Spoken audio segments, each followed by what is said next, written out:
Okay, this time let's talk about how high gain was invented. Or was it discovered? Or was it an accident? Well, it was all of those. Here's the background. I briefly mentioned what a great social hang prune music in Mill Valley was because of all of the great rock stars, everybody that lived there. One of them was a cat named Lee Michaels. Now, he was famous mostly for playing a Hammond B3 and singing his ass off. And anybody, I would encourage you, he had some great hits like You Know What I Mean, but with the one that knocks me out is his version of what is it, Monday Blues. Oh man, come on now, when I'm trying to think of it. Um, I played it for somebody at the shop, and they said, "What's that?" And I said, "Oh, that's Lee Michaels." And they said, "Well, who's that singing?" And I said, "Well, that's Lee Michaels." "Oh, that's Lee Michaels. Well, who's playing the Hammond?" And I said, "That's Lee Michaels." I said, "Well, the whole thing is Lee Michaels. That's all there is. There's a little Frosty on the drums, but that's it." It's amazing. So, yeah, but Lee wanted to play guitar too. He said, the trouble with a Hammond organ is that you're pushing a button and the sound's coming out over there. I actually want to have my fingers where the sound is originating. And he said at the same time, so he wanted to learn guitar, and he did. And he became a pretty decent guitar player really quickly because he was a natural musician. Okay, so the other thing that was happening around that time was this was when transistors were just coming into actual commercial viability. And the first landmark product was the Crown DC 300. Big monster power amplifier. Nobody, it was like more like a laboratory device than a musical instrument device. And that's where I came in because he told me, he said, "Wow, I hired an acoustic control company to make a preamp and it didn't sound good at all. I hired Fender, that preamp sounded terrible. And he hired somebody else, and he said, man, no matter what, it never sounded musical. I'm desperate. You want to take a shot at it?" And I said, "Sure. What can I lose? I'll try it." So I started with the trusty 410 Bassman preamp circuit. Now, not knowing what sort of signal amplitude this Crown DC 300 would require, I thought to myself, you know what? I'm going to put an extra tube stage of gain at the end of the more or less standard, slightly jacked up black tweed Fender Bassman preamp circuit. And I know that's going to be way too much signal, but what I'm going to do is I'm going to put attenuators, which is just a fancy technical name for volume control. I'm going to put them at several different points, 3 different points along the signal chain. And then that way I can adjust everything and perhaps some of those pots will again, attenuator, volume control, whatever you gain control. Maybe some of those can just be replaced by fixed resistors, or maybe they're going to be used. I don't know.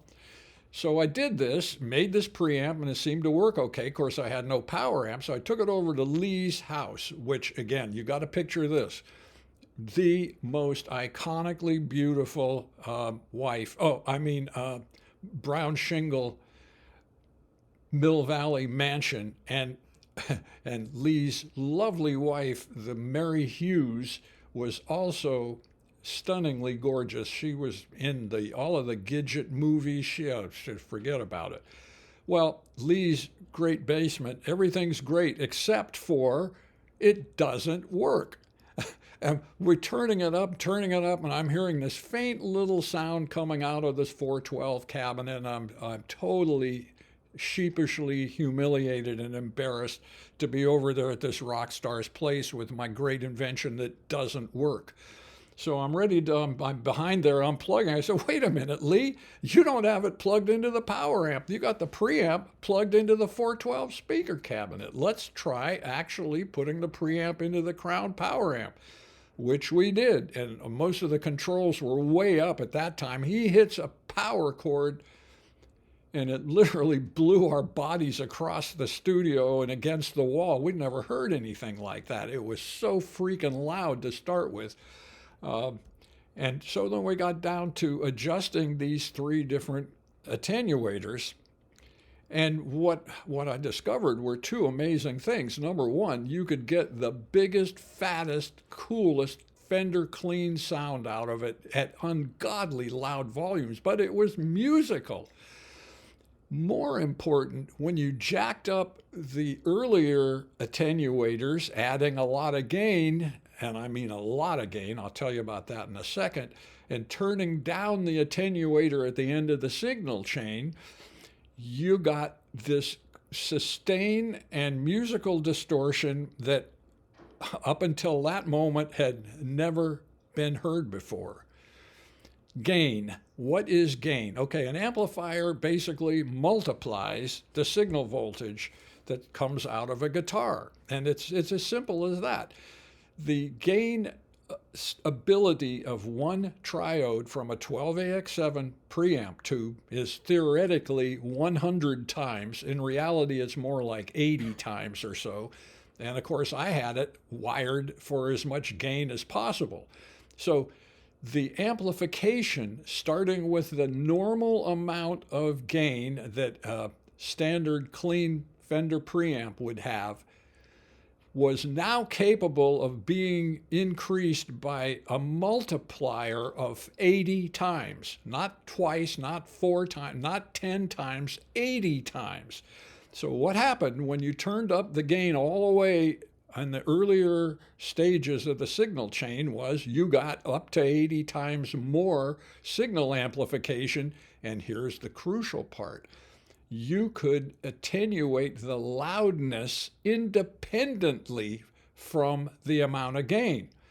Now, that had never happened before, and that was another huge key because at that time, amps didn't have master volumes. So the only way that you could get musical distortion out of a typical Fender amp was by turning it up too loud.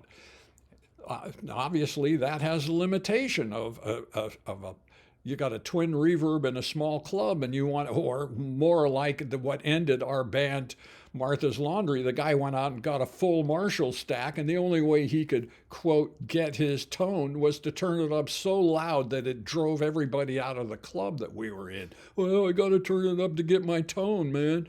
And so this notion of being able to get musical blues/rock distortion independent of how the playing loudness was huge.